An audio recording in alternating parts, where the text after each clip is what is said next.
Our region is weathering the recession better than the nation as a whole, and one reason is our strength in eds and meds. Healthcare and the life sciences have been providing stability and growth to our economy for decades now, and the Life Sciences Greenhouse has been helping to seed all of it. John Manzetti is president of the Greenhouse, a recent winner of the prestigious Carnegie Science Award, and welcome. Good to see you. Thanks, Bill. It's good to see you again. Yeah, I want to talk a little bit about sort of the current state of things, but for people who are not all that familiar with the Life Sciences Greenhouse, what exactly is a Life Sciences Greenhouse? Well, we have 3 of them in the state, and ours, the Pittsburgh Life Sciences Greenhouse, handles the 20 counties in western PA.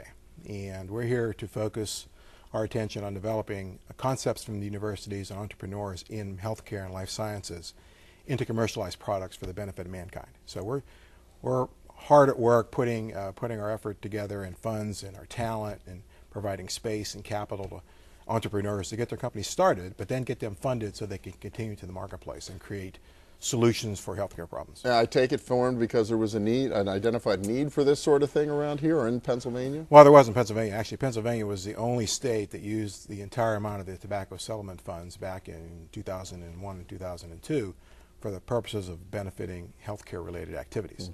And we were funded originally from tobacco settlement money. Okay, and which didn't last forever.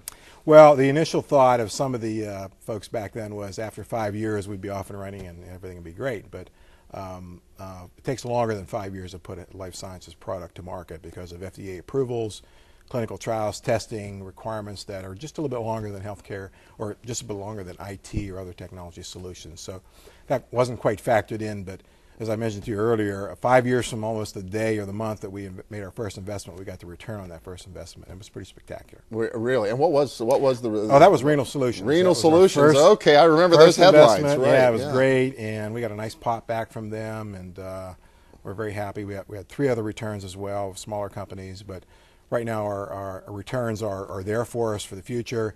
The market's kind of slow right now, but we're seeing it pick up, and we're seeing interest in activity in investing in life sciences. So you're not self-funding yet, like a revolver? No, we're not. We're actually right now we're about a third funded from the state, a third funded from local foundations who have been just tremendous and spectacular for us.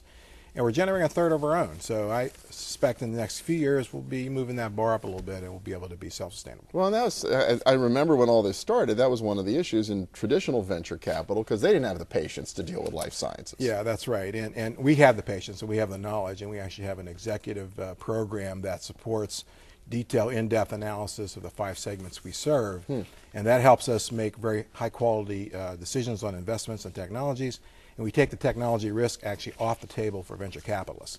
So when they come in and invest in the region, they look at us. If it's life sciences, they come and look at the greenhouse and say, well, have you guys invested? And if we say yes, then they want to ask more questions. And if we have vetted this technology, then they see that as a lesser risk, and they're more amenable to putting their funds in. Great hospitals, healthcare systems all over the United States. We're very blessed. Do we here in our region have any more of an advantage than any place else in this space?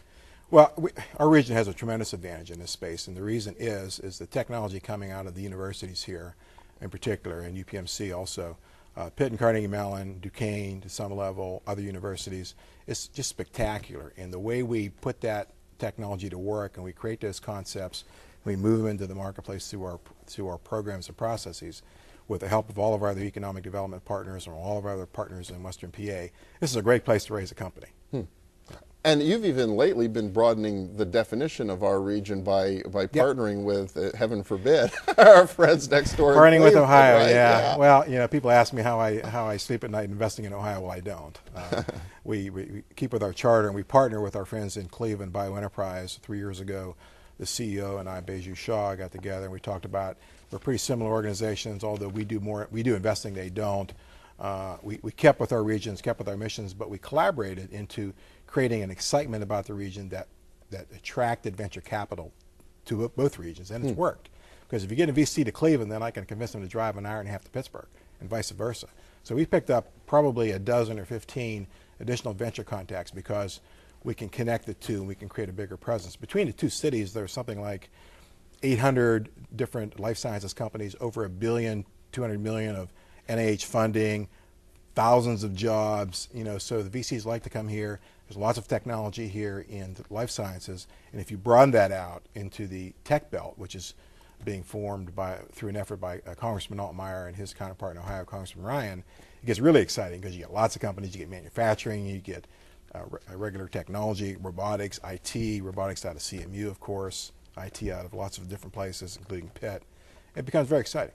So, yeah, by partnering instead of just competing with the folks in Yeah, Cleveland, we're we collaborating. actually both can get. I'm going to say we're partnering. We're collaborating. Okay. We actually have 21 companies from each of our areas who have gotten together more than just a few times. And somebody asked me, how do you define a collaboration? I define it as multiple meetings. Okay. So if you have one meeting, you travel back and forth. You have another meeting and follow-up meetings, and you can figure out a way that you can work together to advance your particular technology. That's very important. Well, and it's very exciting for our region, and I'm sure for Northeast Ohio as well. John Manzetti, the president of the Life Sciences Greenhouse, and congrats again on the Carnegie Science Award. Thanks, Bill. Appreciate it.